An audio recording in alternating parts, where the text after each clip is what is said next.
view, Adam and Eve on their face prostrate in front of God, begging for forgiveness.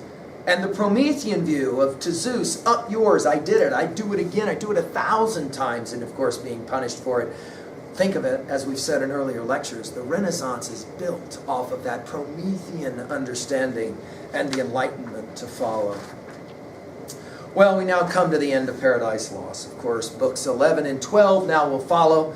God will hear the prayer of Adam and Eve. We'll send the Archangel Michael. We're going to have one more tutorial like we had from Raphael. The future is going to be demonstrated. This will be Milton at his Christian best, providing the theology that's necessary.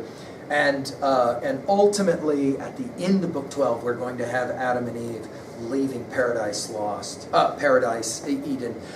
We'll come back here in a little bit to talk about Book 11, and we'll marvel at the way now that Milton begins to reconfigure the relationship between Adam and Eve. It is, of course, part of what is lost and yet what will ultimately be found. Thank you. Thank you for hanging with me. I appreciate it.